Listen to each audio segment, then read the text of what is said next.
In 2004, director Martin Scorsese and star Leonardo DiCaprio gave the world an epic film centered on an intimate portrait of mental illness. In 2019, Beam Suntory gives us a 12-year Canadian whiskey. The film is The Aviator. The whiskey is Canadian Club Classic 12. And we'll review them both. This is the Film and Whiskey Podcast.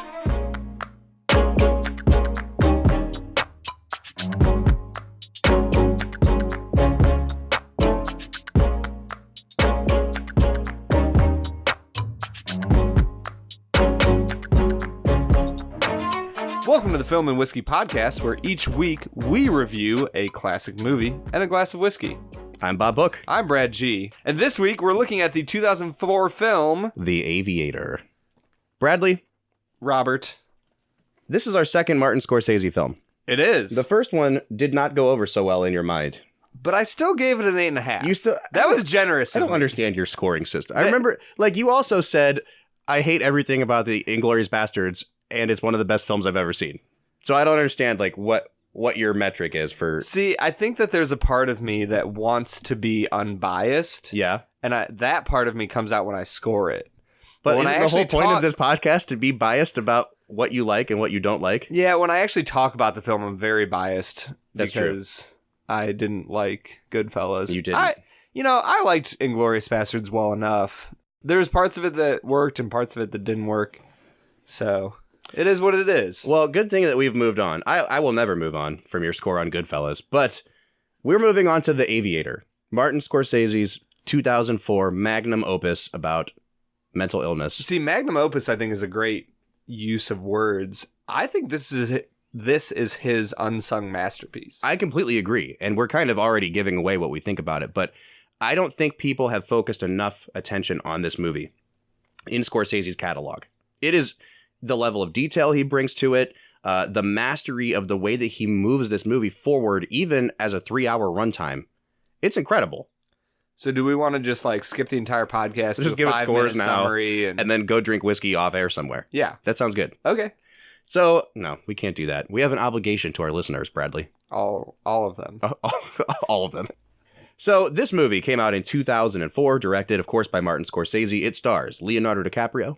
The cast list on this movie... This cast is stacked. It is so stacked. Leonardo DiCaprio, Kate Blanchett... Not Kate Winslet. Come on, man. I'm the worst. This is not Titanic. Kate Blanchett. Yes. Alec Baldwin. Alan Alda. Kate Beckinsale.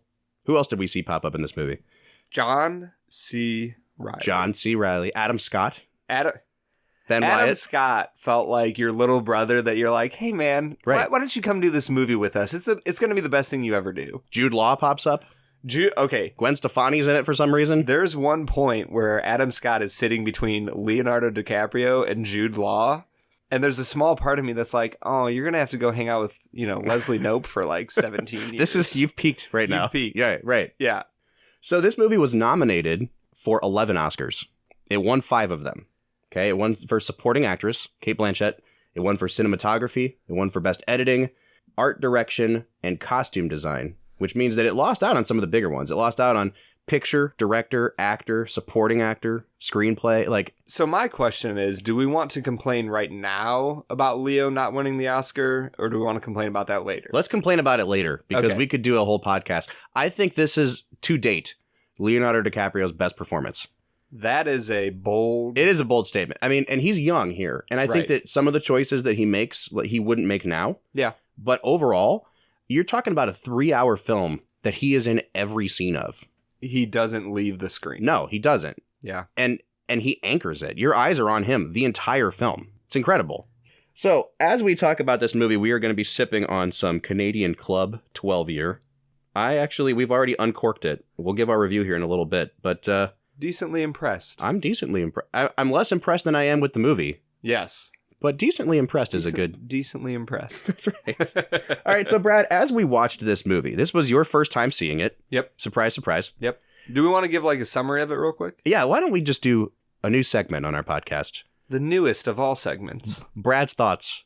Brad explains The Aviator. Why don't you give us a quick summary of what this film is about? Yeah, so The Aviator is a film about the millionaire tycoon Howard Hughes, Mm-hmm. who is an actual real-life character.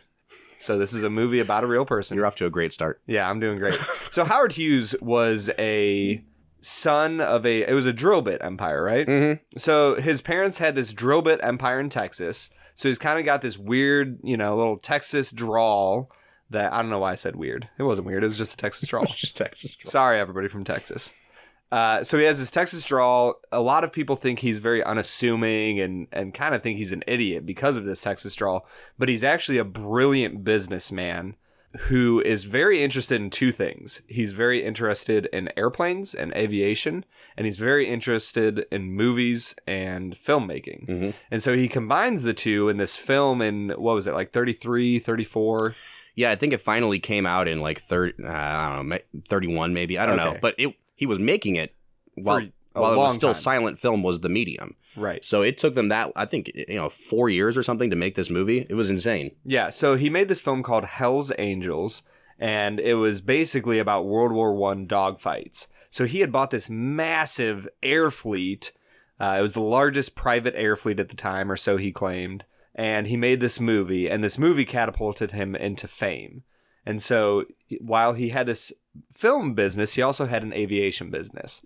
And so as the movie progresses, you see him grow his film fame as well as his aviation fame. He takes on military contracts, and it's all about him dealing with those things while also dealing with debilitating OCD, which is a mental illness that causes you to... I mean, he just is so focused and so anal about everything that it truly drives him into madness. It really does. And so the movie is about him trying to balance this madness that's within him while being a multimillionaire tycoon. Right. Who's trying to shoot movies, and it's fascinating. Yeah, and one of the things that I noticed on this watch is that there's really no fat on this movie. Like, it's 3 hours long, and yet every scene is somehow related to his disorder. There's nothing extraneous. There's really not. Like, even the things that don't directly deal with his OCD, you see how everything in his life builds to him sort of having these large breakdowns that he has. So, whether he's going to visit his girlfriend, Katharine Hepburn's parents, and the way that scene is edited, where they're just berating him and it's a barrage of questions that he's getting, you see how things like build up at a rapid pace that leads to these outbursts and breakdowns that he has. And everything in this movie points towards those moments. Yeah, that actually was probably one of my favorite scenes of the movie, was when he's with Katharine Hepburn's family. Yeah. And he sees a different side of Katharine Hepburn. And like, to me, that was one of the most relatable parts of the movie. Because how often have we, been dating a girl or whoever you're dating? How often have we been dating a girl? It's been a while, man. But like, you go and meet the parents. Yeah. And you meet the brothers and the sisters and the aunts and the uncles. And it's your first Christmas with the extended family. And you're meeting them all. And you start to realize, you're like, man, some of these people aren't great. No. I'm not a big fan. And I don't pretend to be a counselor. That's not what my area of expertise is. But I have always been fascinated by family systems theory. Yes. People fall into roles in their family. And that's so brilliantly portrayed in Katharine Hepburn, this independent, driven person, and how she falls into this role of being Katie in her family. Fascinating scene. But we'll get into those scenes in a minute. Let's give some background information on this movie. This was Martin Scorsese and Leonardo DiCaprio's second collaboration after 2002's Gangs of New York.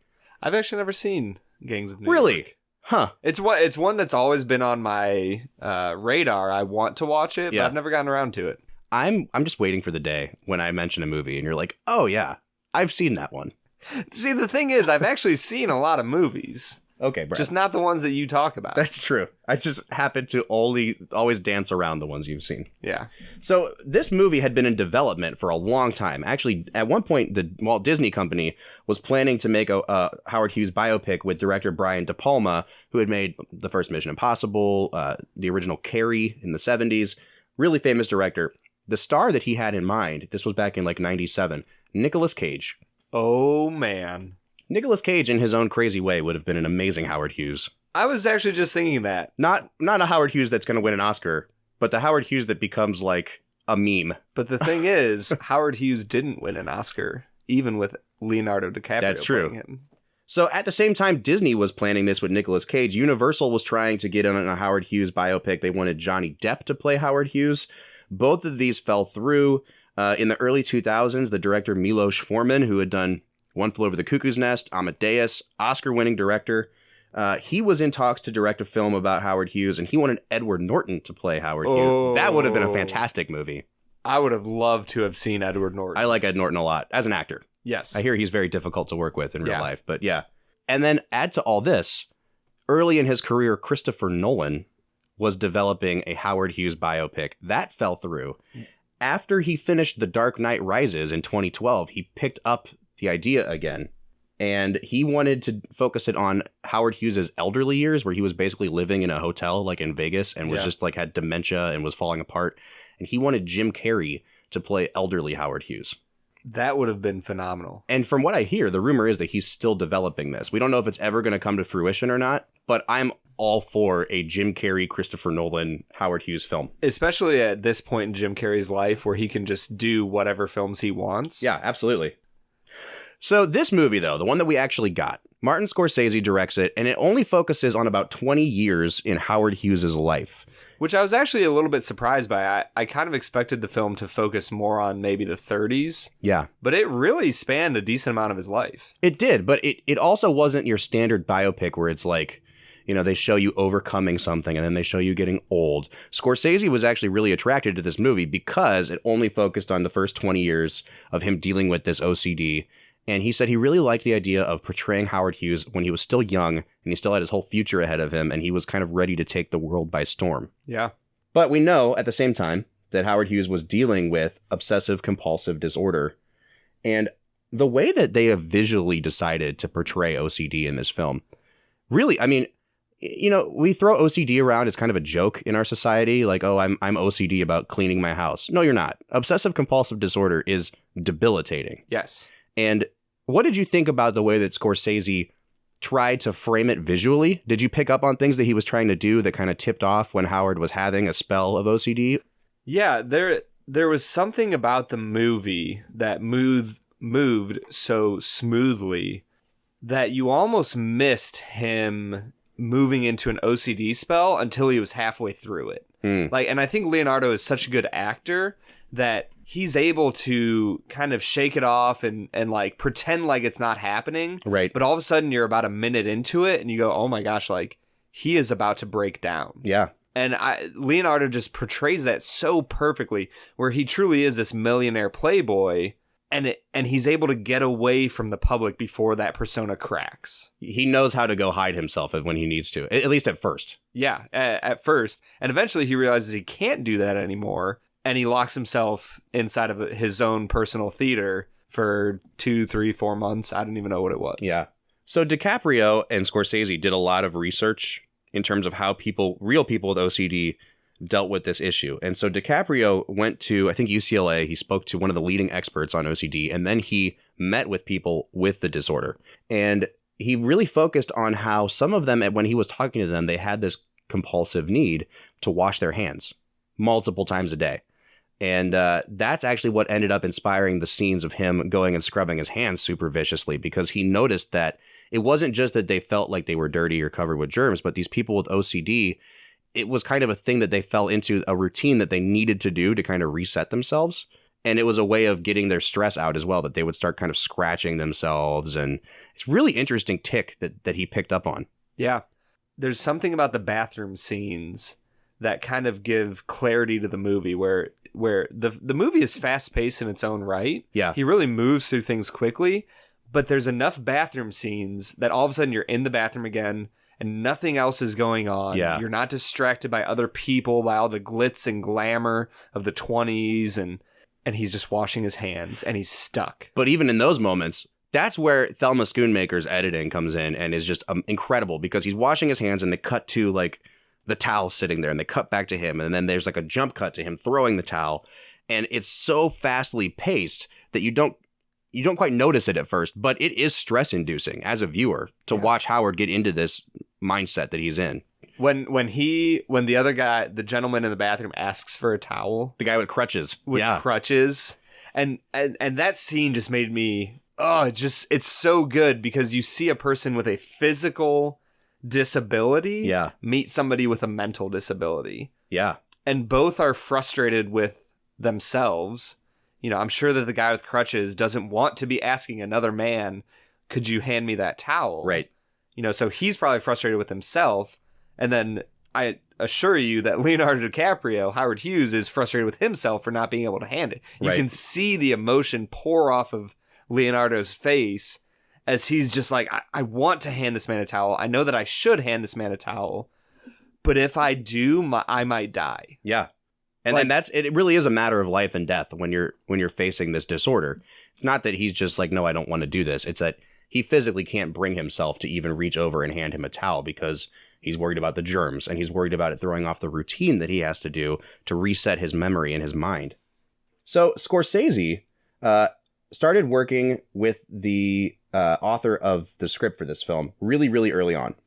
And he said that they brought in Leonardo DiCaprio at an early stage because they wanted to craft the script in tandem with DiCaprio so that he could kind of start putting these little ticks into his performance. And when you watch the film back, in like the first or second scene, DiCaprio starts doing that kind of blinky thing he does when he Bob's doing the blinky thing right now. He does, though, but he starts doing it really, really early on. And he does another thing that he does is he clears his throat a lot. Yes. Because it keeps him from repeating himself. And you'll see, like, when he finally does break down, he starts repeating things. Show me the blueprints. Show me the blueprints. But he goes a lot. And it starts in, like, the first scene of the movie. And now that I've seen it a couple times, I'm watching for it. And it's incredible how they weave the beginnings of this disorder all through the film. I understand you're under a lot of pressure, but it's going to do me no good if you crack up on me like that. All right? Look, take a couple hours off, all right? You relax a little bit. Okay. See your wife. Okay. Should have shown me all the blueprints. All right. Blueprints. Yeah, blueprints. I'm serious now. Show me all the blueprints. Show me all the blueprints. Show me all the blueprints. Show me all the blueprints. Show me all the blueprints. Show me all the blueprints. Show me all the blueprints. Show me all the blueprints. I want to get this done right, so show me all the blueprints. Show me all the blueprints. Show me all the blueprints. Show me all the blueprints. Show me all the blueprints. Show me all the blueprints. Show me all the blueprints. Show me all the blueprints. Show me all the blueprints. Show me all the blueprints. Show me all the blueprints. Show me all the blueprints. Show me all the blueprints. Show me all the blueprints. Show me all the blueprints. Show me all the blueprints. Show me all the blueprints. Show me all the blueprints. Yeah, I don't know if I noticed, thinking back, I don't know if I noticed the clearing of the throat as a sign of the tics coming on. Yeah. Well, even so, like in the very first scene with DiCaprio filming Hell's Angels, you know, they bring in that meteorologist from UCLA. And I noticed this time around, he starts repeating himself. He starts going, find me some clouds, find me some clouds, find me some clouds. And then he leaves.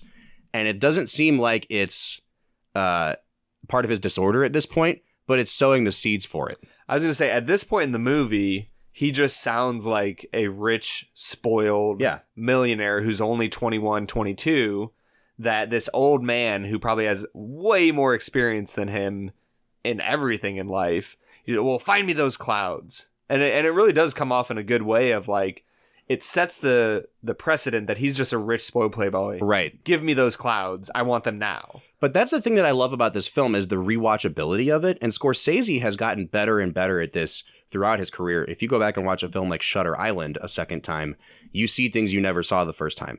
And with this movie, it starts with that opening scene with DiCaprio shooting Hell's Angels. And you notice it in the editing even. When he goes to the Coconut Grove for the first time, you get immediately introduced to what it's like to have OCD. It starts out, the shots are a little longer, the cuts don't come as quickly, and then all of a sudden you see him pull a cigarette out of Adam Scott's mouth and extinguish it. He asks for milk with the cap still on it. He says he won't go to Houston because there was an epidemic there 12 years ago. He wipes his hands with a napkin, and then the next shot is him kicking the napkin under the table. And you don't notice these things when you haven't seen the movie before, but then when you go back and watch it, you see he's already struggling with this in some capacity at a really, really young age. Let's talk about the opening scene. Oh, where young Howard is kind of standing in a tub. In Houston. Yes. And his mom is like scrubbing him and teaching him the word quarantine. Yes. Yes. Let's talk about that. Yeah, that scene initially, I didn't know what to do with that. I still don't quite know what to do with it. Is it is it that they're setting up that his mom was kind of off her rocker a little bit and she was influencing him? Which would give the sense that, from what I understand, OCD and a lot of mental illnesses can be genetic. So was she influencing this idea of quarantine? Well, that wouldn't be genetic, though. That would be like a learned behavior. But that's what I'm saying. Is it giving both and? A nature and nurture kind of thing. Not only was it in his nature to be predisposed or have OCD, right, but he also was being taught there are dirty people out there that you cannot be in contact with. You need to be in quarantine. Yeah, I mean, there really was an actual epidemic going on, so she may have had him in quarantine. I do love how they bring that word back throughout the film as his mechanism for calming himself down. He'll shut himself away and he'll spell out quarantine. And of course, it's a metaphor because he has to close himself off in his mind to the rest of the world and put himself in quarantine. And so the character is basically saying, if I'm going to survive, I have to shut everyone else out of my life. It's a really interesting little piece of writing, I thought. Very well done. Quarantine is kind of, I don't know if you've seen Citizen Kane yet. I have. At some point, we'll watch Citizen Kane. But the whole point of the movie for Citizen Kane, without spoiling it, is when Kane dies at the beginning of the movie, he utters this word rosebud, right? I know that you know this, but I didn't know that Kane dies. At the very beginning. It's not a spoiler. I literally don't know anything. Yeah, so it starts with his death, and the last word he says is rosebud. Okay. And the whole movie is this reporter talking to people who knew Kane, trying to figure out what was rosebud. Why was that important to him? Quarantine as a word in this movie is kind of like rosebud. And Scorsese actually went on record and said, I wanted to give that word quarantine a certain mystery. I wanted it to have a sense of menace.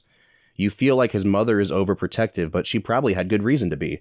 Howard was her only child. An outbreak of cholera had just killed 2,000 people in Houston. So at what point did the mother go overboard? And also, there seems to have been a history of OCD on his mother's side of the family. And so he wants to set up quarantine as a link to his OCD really, really early on. And he wants it to be a key to who this character is. So let's move into some of the more technical aspects of this movie. What did you think about, let's say, the editing or the costuming or the cinematography, anything like that? I would say that this is Martin Scorsese's most accessible film. For sure. And granted, I say that only having seen maybe 4 now, which he's directed a lot of films. But for me, this film was accessible because it has all of his traditional quick cuts. Yep. And yet, within those quick cuts, you're really just getting a long, meandering look at the life of Howard Hughes. Sure. Over a 20-ish year span. And so I look at that, and you see all of Martin Scorsese's elements in the movie, and yet there's a strong story that ties it all together. And so for me, I'm drawn in by the story, and that allows me to sit with Scorsese as we are at Katharine Hepburn's table, right, and he's just being peppered with questions. Right. Or as he's in the bathroom scrubbing his hands for the 6th time in the movie. Yep. You just sit with him throughout the movie, and you're okay with it because you're like, what is going to happen to Howard? Where is this OCD going to take him? Right. Well, and I think what you're getting at too is that a really great filmmaker, he can employ tricks because he knows when to stop employing tricks. And he's willing to just sit the camera down at a dinner table and let you see people behaving.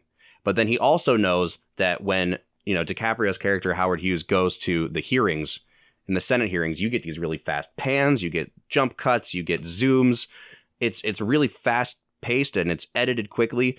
But because that Scorsese knows when to be restrained, those moments work better. Yeah, and in relation to Goodfellas, seeing this is another Scorsese film, the reason I struggled with Goodfellas and all of the tricks that he employs is because I didn't feel connected to the characters. I just didn't care about them as much. I didn't care about their outcome. Their story wasn't really being told. Yeah. It just felt more like a general picture of life. Right. Whereas this movie, I think, connects to Howard very early, from him being a child in the bathtub with his mom scrubbing him, to him struggling to get this movie made, to moving through his struggle with OCD and the women that he loves and all these things. I really just feel like he connects so strongly with the character that all of those tricks and all the stuff that he does, it doesn't distract me from Howard Hughes. Absolutely. Yeah, and so, some of the other tricks that Scorsese employs, like I loved the flash bulb effect. You first get it when he's on the red carpet, but then every time he starts having a breakdown, even if there's not actually bright lights in the room, they convey it by putting this really bright light on Howard's face, and you understand that he's going into this really bad place in his mind.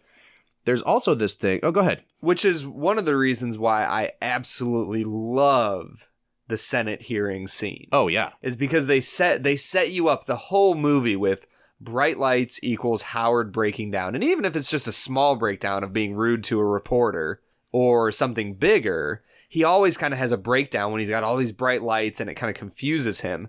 And whether or not it was purposeful that Alan Alda's character had the bright lights, the spotlights put on him at the Senate hearing, those lights hit him and you see him retracting into himself. Yep.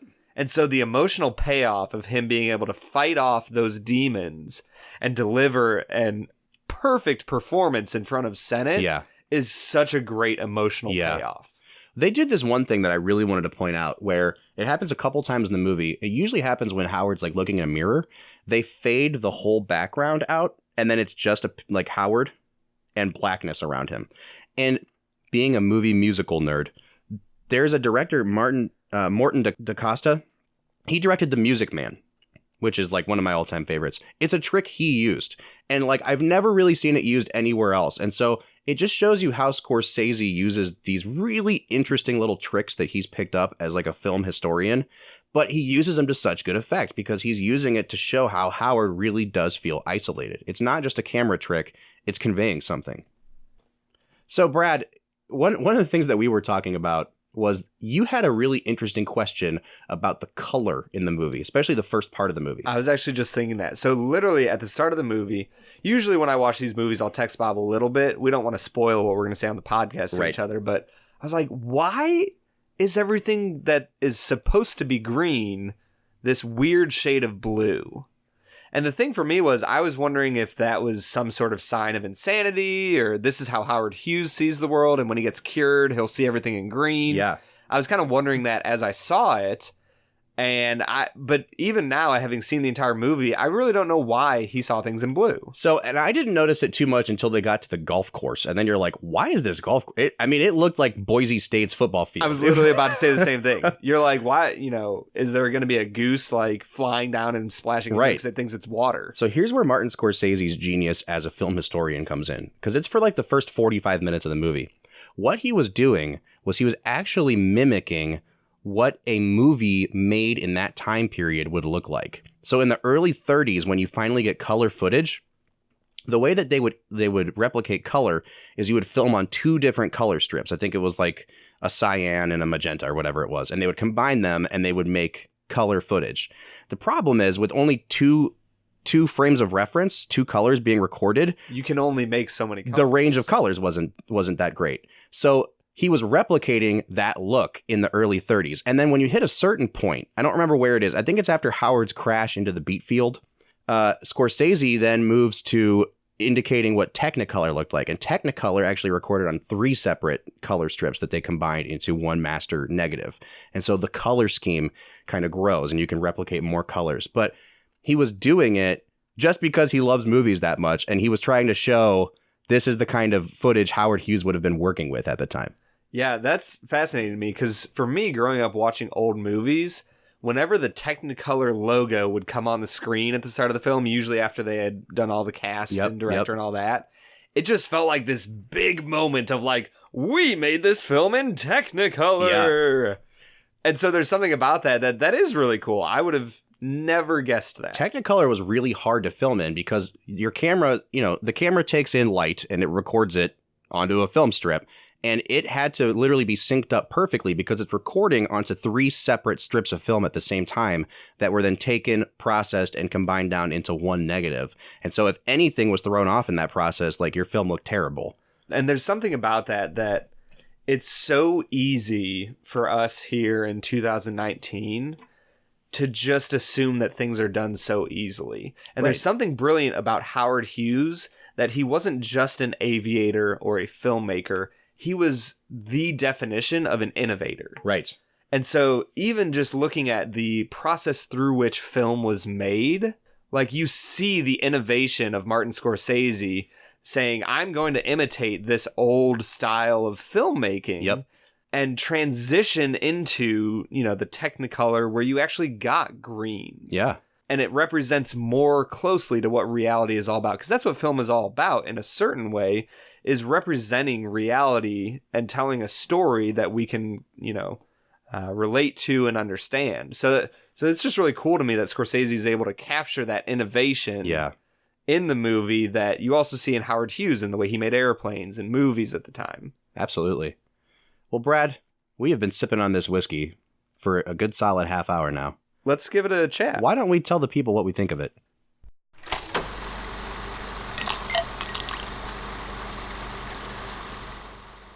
All right, guys, we are back again to try another whiskey. Today, we are branching into new territory. Brad, what are we sipping on today? One might say we're branching into the northern territories. Hey! We are trying Canadian whiskey today. This is a Canadian Club Classic 12-year that we got for $21. 21.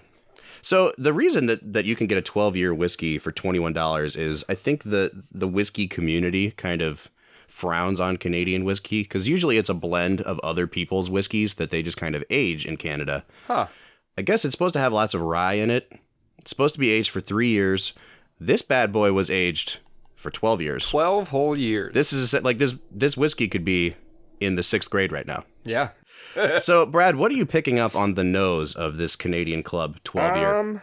I don't know. There's some hints of moose. We lost all of our Canadian listeners just now. Forget you guys. I do get a lot of like maple. Yes, I know it's Canadian, but seriously, it smells like maple. It smells kind of like brown sugar, but definitely you get a little bit of the rye on the nose, I think. Yeah, it's got a little bit of spice to it. We've been kind of letting it mellow for a few seconds here, and in our nice Glencairn, we've got some nice Glencairn glasses we're drinking out of today. Yeah, yeah, not super complex. It smells like what you would expect kind of a younger bourbon to smell like maybe a 3-year bourbon, as opposed to like a 12-year Canadian. Yeah. And it does kind of make you wonder what they're mixing it with that absolutely has that smell. But. Well, I did look up some facts that this was actually aged in ex-bourbon barrels. So while bourbon has to be aged in a brand new barrel, Canadian whiskey can be aged in any kind of... There's no regulation. Okay. So they took old bourbon barrels and threw this into it. So it definitely picks up some of that sweet bourbon character. What's the proof on this? I think it's 80 proof.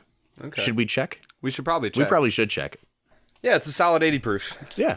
So yeah, we're working with an 80 proof whiskey here. Brad, what are you tasting on this? I think I'm getting some... You definitely get the rye. Like you said, maple syrup's in there. I feel like I have a strong kind of grain feel. Corn, maybe? Yeah, I don't know. It's not super complex. It's got some spice to it, but it goes down really, really smooth. And you just kind of taste sweet. Yeah. You know what I mean? Like it's got some maybe some vanilla characteristics to it. I was picking up maybe like a little bit of a spice, like a clove or something. Yeah. But it's not something that you're like really swishing around your mouth, for seconds on end. It's drinkable. It's smooth. I think it's exactly what you would want out of a $21 whiskey. Yeah, I actually really like it. There's nothing specific about it that makes it stand out, so I don't think it'll get a very high score, but it's also not... There's nothing about it that makes it bad in any way. How about the finish? I was actually just thinking about that. It's a little bitter on my palate after it's sat there for a minute or so. Yeah, it really kind of burned going down a little bit for me. It's warming my whole chest cavity up right now. But one thing that I've noticed about it is that if you expect something that was in a barrel for 12 years to kind of be a little thicker or have some more complexity. One might say it has more viscosity. Yeah. This doesn't. I mean, it's like a really thin mouthfeel. Yeah. So I can't really tell how I feel about it. I like the flavor, but it's just not a complex whiskey at all. Yeah. So what would you give it on the nose? Nose, I'd probably give it like a 5. Okay. I would probably agree. 5 was what I was thinking. Taste. I like my whiskey sweet. Yeah. I'm kind of a sucker for... I mean, that's why I like bourbon so much. But still, you're just a sweet guy, Bob. Oh, thank you. I would give it a 6. I was actually going to give it a 7. All right, so I gave it a 6. You gave it a 7 on taste. Finish? For me, the finish, as it sits It's kind of bitter, and I'm not a big fan, so I'm going to give that a 3 unfinished. See, the funny thing is, I'm not picking up the bitterness you are, but it's just unimpressive to me. So I would also give it a 3. Yeah.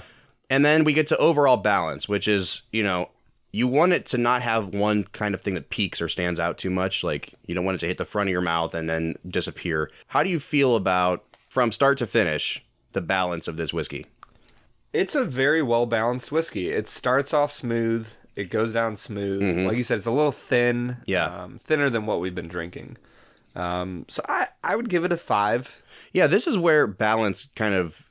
Our metric is kind of weird because if it's just unimpressive all the way through, does that mean like it was perfectly balanced? Yeah. You know what I mean?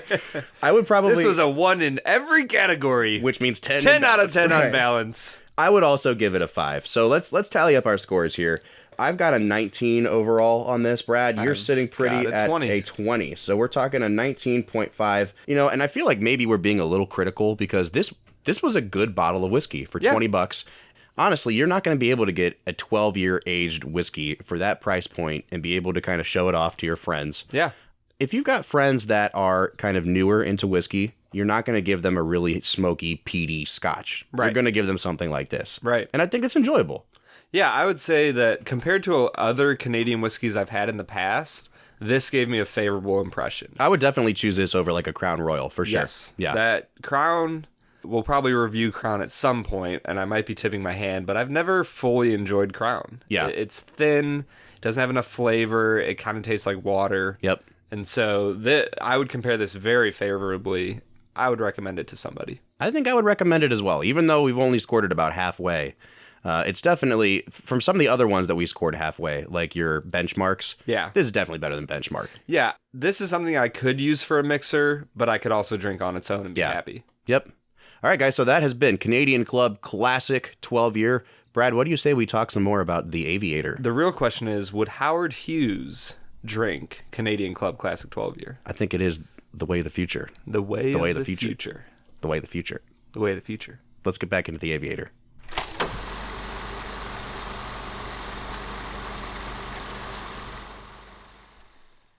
All right, so that was Canadian Club 12-year. We are continuing to sip on it. We will be extra toasty by the end of this episode. Extra toasty, eh? And we're still losing Canadian listeners.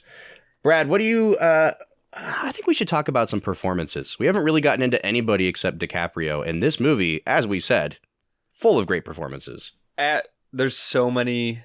I literally looked at the first list of cast names on the credits screen. Yeah. And was just like, oh my gosh. It is stacked. This movie is stacked with great actors. Let's talk about... I think we should talk about Cate Blanchett. Cate Blanchett. She won the Oscar. Like, deservedly so. You can't ignore her. Like, have you seen anything with Katharine Hepburn in it before? Yes. Okay. So you're familiar with... All right. Yeah. The John Wayne film. Or was that Maureen O'Hara? Yeah, I think that was Maureen O'Hara. Okay, then... So you've never seen Katharine Hepburn. Are you familiar with her? Was Maureen O'Hara also the one... what was the Irish film with... The Quiet Man? That was Maureen O'Hara. Yeah. See, I'm right, mixing up Maureen O'Hara. Brad thinks she deserved the Oscar for playing Katharine Hepburn, but doesn't know what Katharine Hepburn... I will vouch for Cate Blanchett and say her Katharine Hepburn was incredible. And what I loved about it is that it wasn't just an impersonation. She played her as a real person. She wasn't playing her as what she looked like on the screen. She really embodied that character. And they give her more emotional range than almost anybody else in the film. You see her cry. You see her get hurt. I do know for a fact that you were not a fan of the scene where she broke up with Howard. Not at all. Fill me in on that a little bit. So when she came in and broke up with Howard, and this might be just because the filmmaking, we were watching the movie from Howard's point of view. Yeah. So you see things, you are sympathetic towards him. But she comes in and is just like, hey there, Shunny, I've fallen in love with another man. And there's nothing you can do about it. Be mature. Was he dating Edward G. Robinson? Pretty much. I'm gonna break up with you, see? Tell me that's not what she sounded like, though. I think, watching it back this time, I really think that she was justified in what she did. Howard was pushing her away. And then he said something like, who do you think you're talking to? You're nothing but a movie star, Yeah, but she had demeaned her. She had just demeaned him and broken his heart. So I'm not excusing him being a jerk. Yeah. But she had just broken his heart. Yeah, but I do think that when she gave him the call to be mature, she at least tried to be forthcoming and say, listen, like, this has clearly not been working for a while. You've been pushing me away. I'm in love with somebody else. And then he resorts to insulting her, essentially. Don't be unkind. You wanna go? Huh? Go on. Actresses are cheap in this town, darling. I got a lot of money. Howard, please. This is beneath you. No, this is exactly me.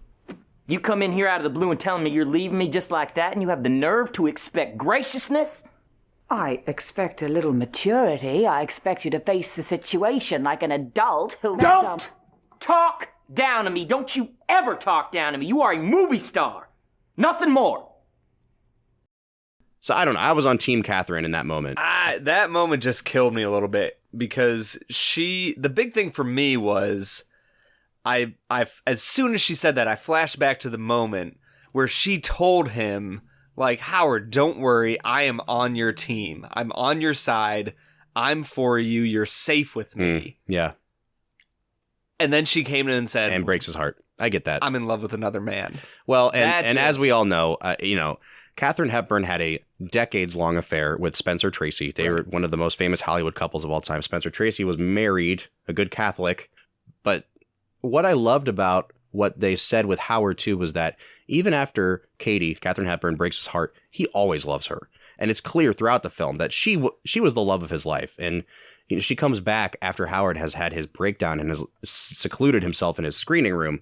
And through the door, she's saying, I came to thank you for buying up all those pictures that the press took, the paparazzi basically took of me and Spencer Tracy. So he was continuing to look out for her even after they broke up. And I really loved how they portrayed that love story. It wasn't a romantic, it didn't have a happy ending, but that's what it means to love somebody. He does always look out for her, and she never repays him. I don't think that. She comes to visit him when he's at his lowest point, dude. Yeah, to say, hey, thanks for covering up my love affair. That was a pretext for going to... He clearly needed help. She came to try to help him. Who actually helped him was Ava Gardner. Well, I don't know. Ava Gardner was kind of a jerk, too. She was Love what you've done with the place when he's got it all like strung up with tape and he's like, you're in the germ-free zone. Yeah, but I think there's a part of that. I think that there was something healthy about that for her not to act surprised, for her to to be witty and sarcastic. It definitely helped him out. One of the things I noticed in that sequence where Ava Gardner comes over to Howard's house to help him get ready mentally and physically for these Senate hearings, they do these really cool insert shots where you finally get a sense of how bad Howard has digressed.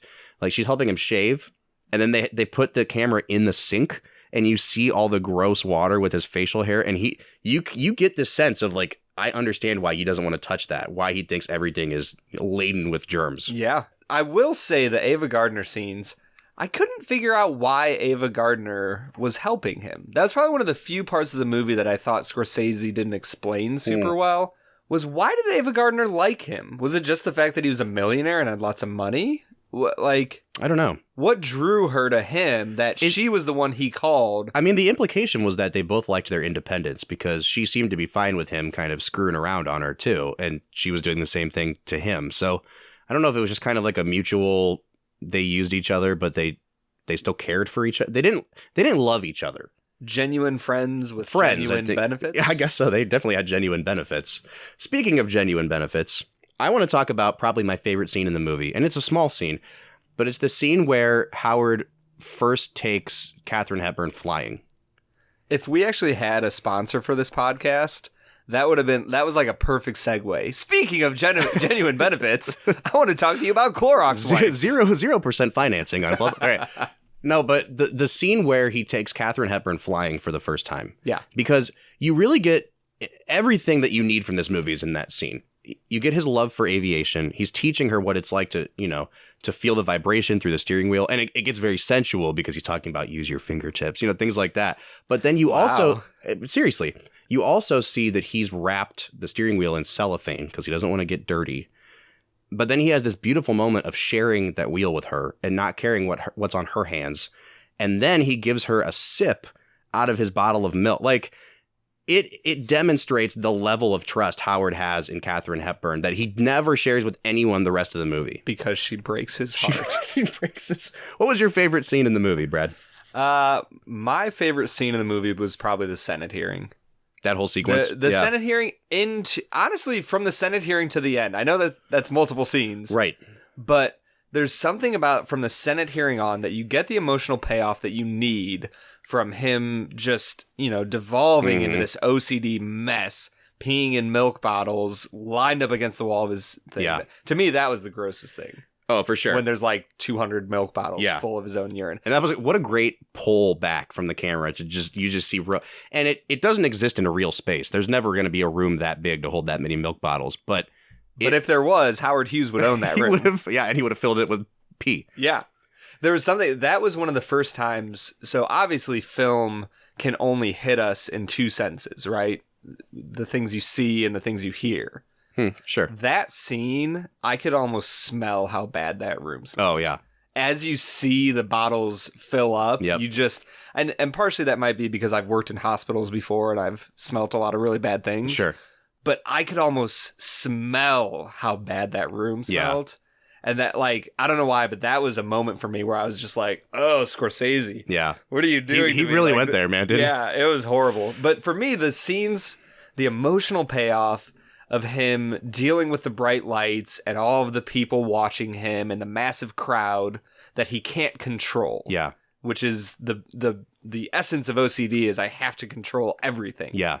And so he's in that scene and he overcomes that. And then that transitions into him taking off in the airplane. Yeah. And actually allowing it to fly. Yep. And that whole scene is just such good emotional payoff, followed by... And this is what I love about this movie, is that it's not your standard biopic. This came out the same year as Ray, which Jamie Foxx won the Oscar for, and I know we're both upset because we think DiCaprio deserved it. Here's a quick thought on that. Okay.